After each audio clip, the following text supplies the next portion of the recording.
Club. Je suis avec mon boy Jordan en direct du Arcade GoGo VR. Place pour ceux qui veulent faire des jeux d'arcade avec un concept VR, réalité virtuelle, casque virtuel, all of the above. Je vous invite à venir les visiter. J'ai laissé les informations au bas de l'écran. Nos collaborateurs qui continuent à faire marcher leur petite entreprise. Là maintenant, puisqu'on est directement dans une place de jeux vidéo, je voulais vous parler d'un sujet qui est que, il n'y a pas longtemps, je vous ai parlé du PlayStation Studio, comme quoi PlayStation voulait faire comme Marvel Studios et sortir leur propre studio de production cinéma, télévision. Mais là récemment, Jordan, on a une autre compagnie légendaire qui a décidé de faire un peu la même chose, Nintendo. Nintendo a décidé que, dans le fond, ils ont mis leur argent pour acheter une compagnie d'animation. Et cette compagnie d'animation sous Nintendo va devenir Nintendo Studio, carrément. Ils n'ont pas cherché longtemps. Ils ont dit que ça s'appelle Nintendo Studio, puis ils vont ensuite produire leur propre film. L'historique, c'est que Nintendo a une mauvaise expérience avec les Américains et avec Hollywood depuis qu'ils ont fait. Le vieux film là, avec les Goombas là, qui avec les Goombas, la petite tête, exactement. Avec, écoute, Yoshi, c'est un raptor. J'aime pas vu. Bowser, c'est horrible. Bowser est un humain. Écoute, ça va loin là. Toad, c'est un champignon, mais dans le sens champignon, il grow sur les murs, il est dégueulasse. C'est pas un bout de champignon, puis Luigi a pas de moustache. Il a pas de moustache. En gros, Nintendo a décidé de partir leur business. Ils voient que c'est lucratif, ils voient qu'il y a de l'argent à faire là-dedans. Ils osent. Déjà, ils ont fait un deal aussi avec Illumination Studios, qui est derrière les films comme Minions, Life of Pets, etc.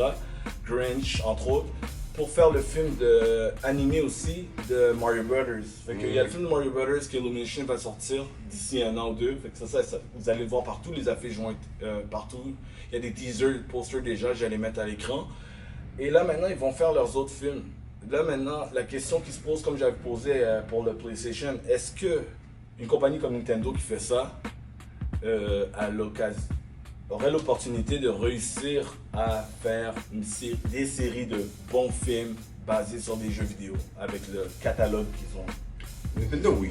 Nintendo, surtout, premièrement, parce qu'ils sont vraiment forts dans le storytelling. Sans nécessairement avoir des mots, whatever, ça c'est la base. C'est une raison pourquoi, par exemple, Mandalorian a fonctionné, whatever. C'est des affaires comme ça, là, où tu es capable de juste tell un story sans nécessairement avoir trop de choses. Ils sont excellents là-dedans. En plus de ça, il y a beaucoup d'adaptations qui, si justement ils vont dans l'animation, ça va, Mario en animation, ça va tuer. Si on prend l'exemple, je n'ai pas encore vu, mais apparemment ça fonctionne super bien de Sonic, de tout ça. Mais évidemment, peut-être pas exactement comme Sonic, peut-être pas faire aussi l'erreur qu'ils ont fait avec Pokémon. Oui, effectivement. Ça, c'est une autre histoire. Qui d'ailleurs leur appartient aussi. Donc, quand on parle de Nintendo Studio, Pokémon appartient à Nintendo, donc ils pourraient aussi faire des films de Pokémon eux-mêmes. Faire des bons films de Pokémon. Puis là, pour avoir un bon live action de Pokémon.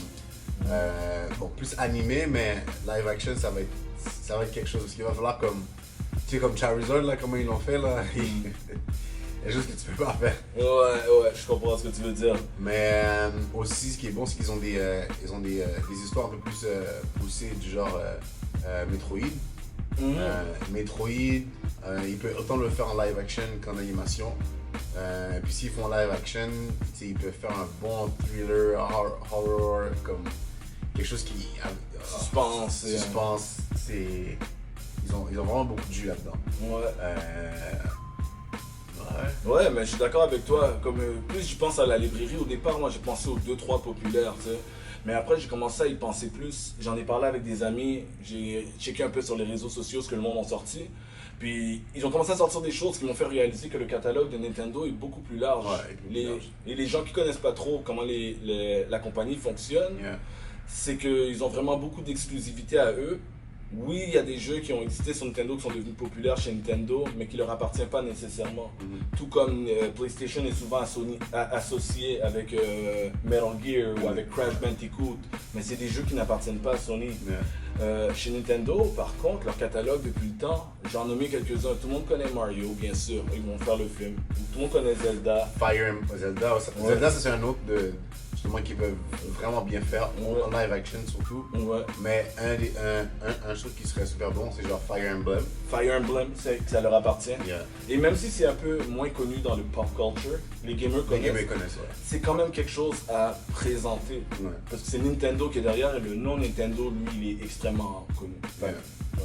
Les films aussi, comme Final Fantasy n'appartient pas, mais ils ont des jeux qui ressemblent à Final Fantasy, genre Xenoblade, ces affaires-là. Puis ça, c'est fou, parce que ça, c'est toujours des types de jeux, whatever, qui seraient tellement bons en film. C'est juste Final Fantasy, par exemple, ils ont des bons films à eux, en animation, whatever.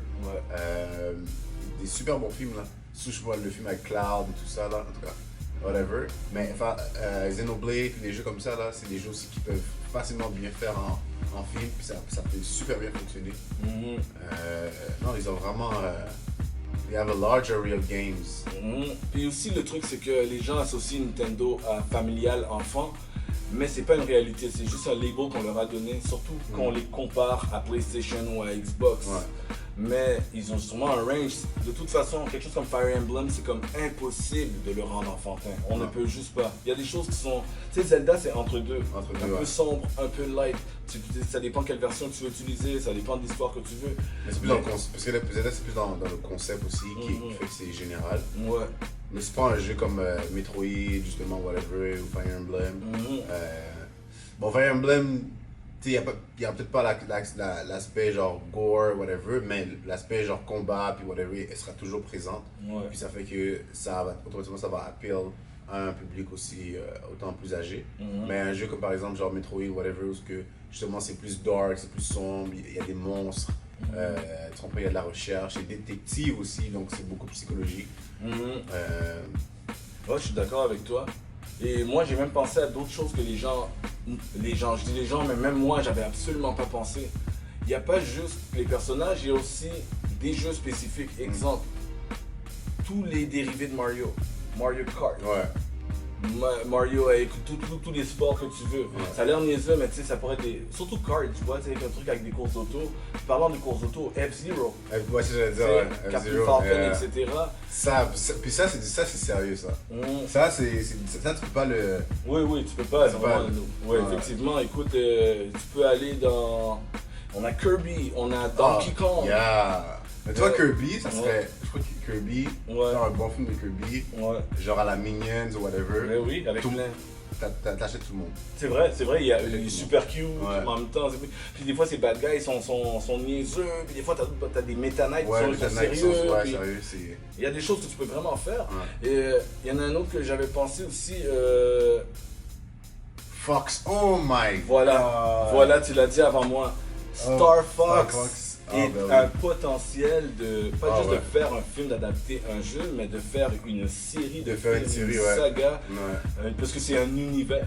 C'est un univers. Qui fait juste grandir et grandir. Il est déjà créé, c'est ça la différence. Il y en a qui ont la liberté de créer ça comme ils veulent, mais Star Fox, ça fait juste expand. Par le concept, c'est d'explorer, c'est des concepts spatials. Puis l'autre que j'avais en tête aussi, moi, c'est Luigi's Mansion, Ça peut être un bon film. Puis là, je parle encore toujours de point de vue films qui peuvent toucher plus familial. Pas juste c'est vrai. Ça peut toucher c'est vrai. Luigi's Mansion peut vraiment être familial en plus. Ça peut être familial, mais ça peut toucher à une petite touche d'horreur. Écoutez, moi, je suis père, j'ai un fils de 4 ans, bientôt 5 ans.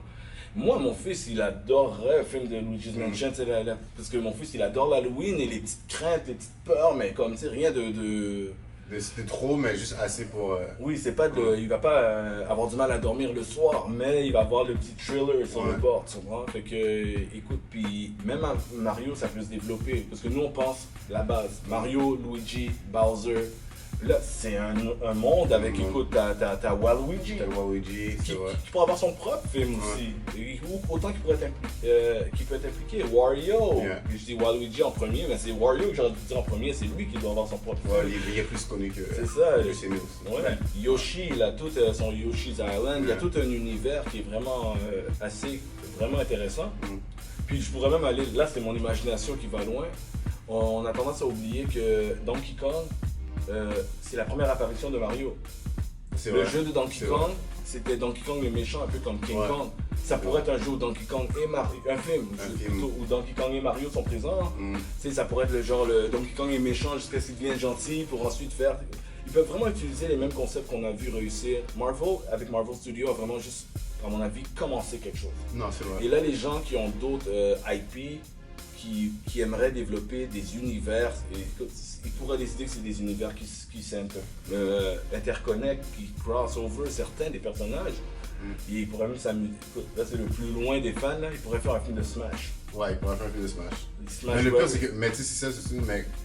C'est comme le Avengers de Nintendo, tu sais. Mais surtout si tu le prends aussi, version comme dans Melee, parce que là, maintenant, dans le nouveau, c'est un peu moins vu comme des jeux, comme des jouets.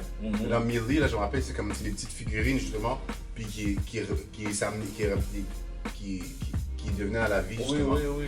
Et par exemple, si on prend Toy Story, qui est un peu le même concept, effectivement. Tu comprends? Ou sinon, il y avait. Je sais pas si tu connais le film là.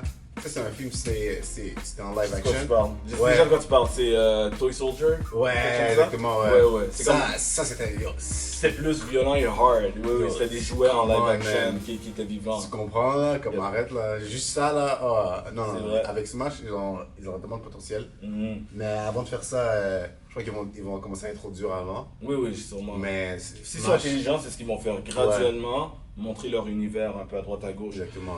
Et je pense qu'aussi le move qui est intelligent, que Nintendo a sûrement pensé, c'est pas juste essayer de faire plus d'argent, c'est présenter leur IP d'une autre façon. Parce qu'il y a des gens qui vont pas avoir l'occasion d'expérimenter des jeux de Nintendo parce qu'ils sont pas coincés, mais ils restent stock dans les jeux qu'ils connaissent, dans le système, la console qu'ils connaissent. Ils connaissent Nintendo, mais il y a des gens, parce qu'ils n'ont jamais eu de console Nintendo, n'auront jamais expérimenté Metroid. Ouais, c'est vrai. Mais ils peuvent aller voir le film. C'est que je pense vraiment qu'il y a un potentiel là-dedans. Splatoon, ils vont tuer. C'est ça. Il y en a qui sont les plus récents aussi, les succès qu'ils ont eu des dernières années entre la Wii puis la Switch. En passant par la Wii U, ils ont créé des nouveaux IP aussi. Splatoon, qui est devenu vraiment une série. T'as Pikmin qui est devenu une série de jeux aussi. T'as Animal Crossing, qui est un énorme succès. Spécialement chez les gens qui ne sont pas nécessairement gamers. Je connais plusieurs, autant garçons que filles. On associe souvent les jeux aux gars. Je connais beaucoup de filles qui adorent Animal Crossing, qui sont toujours en train de montrer regarde ce que j'ai construit, le côté créatif de la chose. Mais en plus, ça c'est notre réalité américaine. Mais tu sais, par exemple, si tu vas au Japon, là, tout le monde a joué à Animal Crossing. Oui, c'est comme normal, parce que c'est dans les handhelds et c'est dans les systèmes. Tout le monde sait c'est quoi, tout le monde, you know what I mean, c'est Pikmin, whatever, like everybody knows about it. Nous ici, tu sais, on a une différente taste de goût, whatever, mais les vrais fans aussi ont déjà touché, ils savent c'est quoi, puis Et je dirais même une chose, si vous voulez avoir une idée de la liste des choses que Nintendo a créées, oui, vous pouvez Google, vous pouvez aller sur Wikipédia, vous pouvez faire ce que vous voulez. Une des choses que vous pouvez faire, c'est tout simplement regarder les rosters des Smash. Parce que là-dedans, il y a des personnages, comme vous dites, vous les avez jamais vus. Quand tu vois le boxeur de Punch-Out, c'est vrai, hein? Ça peut être un film, une série, ça peut être plein de choses. Mais c'est ça aussi, c'est ça parce que justement, ils peuvent aussi faire des cross-IP, whatever. Oui, faire un apparaître dans l'autre. Nintendo a accès à Metal Gear, bon, peut-être pas avec le nouveau parce qu'il a la console. Et il pourrait apparaître dans le film de quelqu'un. Exactement, il pourra même toucher aussi Final Fantasy, puis toutes ces affaires-là, comme ils ont quand même touché. Mais Game & Watch. Game & Watch. Il y a vraiment un énorme potentiel. Maintenant, je suis très curieux de voir comment ils vont travailler. Ils ont acheté une compagnie d'animation, mais ça ne veut pas dire que le studio ne fera que de l'animation. C'est qu'ils ont acheté la compagnie pour avoir les moyens de créer de l'animation à une grande envergure. Mais la compagnie sera peut-être beaucoup plus grosse que ça avec une section live. De toute façon, on en parlera dans d'autres épisodes. Marvel Studios est en train de faire le contraire. Dans Marvel Studios, il y a une section animation puis, qui a créé les émissions comme What If, entre autres, puis il y en aura d'autres qui vont être annoncées dans les prochains temps. Fait que, c'est ça. Fait que, moi, je pense qu'on pourrait terminer avec cette section-là ici. Puis je dirais à tout le monde, si vous avez des commentaires, laissez-les dans les chats, laissez-les dans les comments en bas, même en DM si vous ne voulez pas le mettre en public. Des idées, écoute, les jeux, on les a pas nommés loin de là. S'il y en a que vous pensez que ça pourrait être adapté, puis comment ça pourrait être adapté, mais laissez-nous savoir. Puis n'oubliez pas de nous suivre sur Instagram aussi. Puis allez suivre et venez voir Arcade VR Gogo. Arcade Gogo VR, arcadegogovr.com, Instagram, Facebook, tout le tralala. Fait que, Arcade Gogo VR. Allez supporter, local business aussi. Downtown Montréal là. Downtown Montréal sur Saint-Laurent, on va mettre l'adresse, tout ce qu'il faut. Alright?